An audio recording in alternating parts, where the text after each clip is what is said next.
Oke, jadi rekan-rekan tadi sudah sampaikan duplik atas replik jaksa, dan sidang selanjutnya adalah putusan tanggal 14 hari Selasa. Nah, mudah-mudahan putusan ini bisa memberikan rasa keadilan baik kepada terdakwa, korban, dan masyarakat ya, publik, karena menyaksikan langsung setiap persidangan yang dijalankan. Nah, dalam duplik kami tadi itu kami menegaskan kembali bahwa terdakwa Kuat Ma'ruf ini sama sekali tidak mengetahui, tidak tahu menahu akan adanya peristiwa di Duren 3. Nah, kaitan dengan itu ada 14 kurang lebih poin yang kami coba paparkan kembali di persidangan ini lewat duplik yang kami tuliskan, yang kami sampaikan untuk menegaskan kembali bagaimana posisi terdakwa dalam perkara yang didakwakan kepada saudara Kuat Ma'ruf.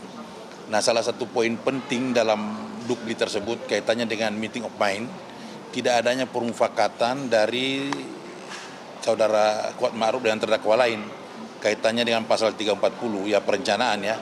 Karena dalam perencanaan itu hal yang krusial itu kan adanya kesepakatan para pihak, adanya kehendak para pihak untuk menghilangkan nyawa seseorang.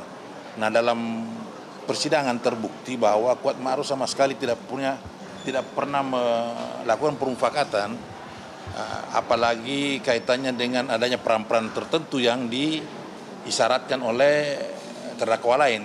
Dalam hal ini, dalam perkara ini kan Pak Ferdi diduga merencanakan, sementara komunikasi dengan saudara Ferdi Sambo sama sekali tidak pernah terjalin sejak dari Magelang, Saguling, dan Duren 3. Nah, inilah yang perlu kami tegaskan kembali lewat duplik agar semakin terang perkara ini, agar masyarakat juga tahu, dan khususnya keluarga korban ya, bahwa memang saudara Kuat Ma'ruf ini sama sekali tidak tahu menahu kaitannya dengan peristiwa di Duren 3. Nah, komunikasi yang terjalin antara Pak Ferdi dengan Kuat Ma'ruf itu hanya terjadi di Duren 3 ketika diminta untuk memanggil.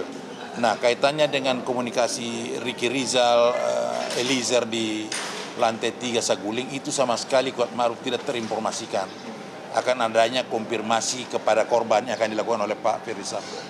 Nah, hal itu yang perlu kami tegaskan kembali lewat duplik agar posisi Kuat Ma'ruf sebagai terdakwa dalam perkara itu makin jelas bahwa dia bukanlah pihak yang harus bertanggung jawab atas hilangnya nyawa saudara Joshua Huta Barat.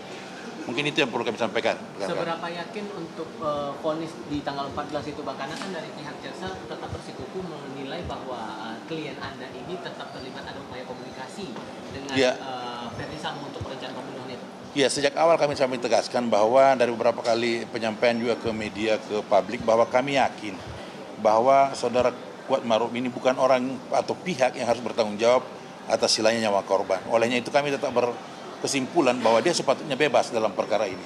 Dia harus divonis bebas karena dia sama sekali tidak melakukan apa-apapun terkait dengan peristiwa Duren 3. Dia hanya disuruh memanggil saja, dan saya kira itu sangat sumir kalau hanya diminta memanggil kemudian dia menutup pintu dan sebelum-sebelumnya tidak ada pembicaraan terkait peran-peran serta dia, sehingga dia ditempatkan sebagai terdakwa dalam perkara ini, apalagi dihukum ya. Olehnya itu kami berkeyakinan bahwa dia sepatutnya bebas dalam terkait dengan dakwaan yang ditujukan kepada saudara Kuat Ma'ruf.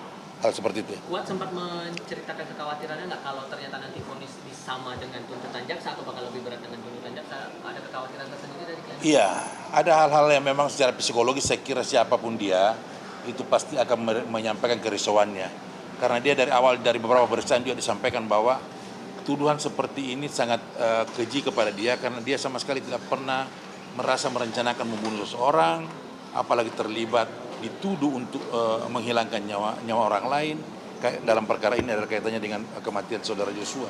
Jadi dari awal, dari beberapa kali pertemuan, dia juga merasa resah dan sedih ditempatkan sebagai orang yang harus bertanggung jawab atau paling tidak ikut serta dalam hilangnya nyawa si Joshua.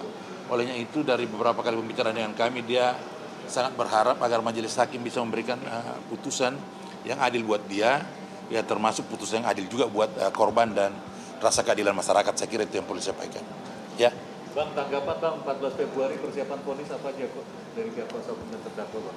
Ya, kita kan berharap adanya keyakinan dari hakim yang bisa memberikan rasa keadilan kepada saudara Kuat Ma'ruf dalam hal ini. Olehnya itu kami berharap ya, dalam putusan itu bisa memberikan rasa adil lah buat korban juga, buat terdakwa juga, dan buat rasa keadilan masyarakat yang selama ini mengikuti proses persidangan dan bisa mengetahui dengan jelas mana yang harus dihukum, mana yang tidak perlu dihukum, ya sesuai dengan perbuatan mereka masing-masing lah, masing-masing terdakwa dalam hal ini. Mungkin itu aja yang perlu kami harapkan. Ya, terima kasih ya. Terima kasih. Terima kasih Mas.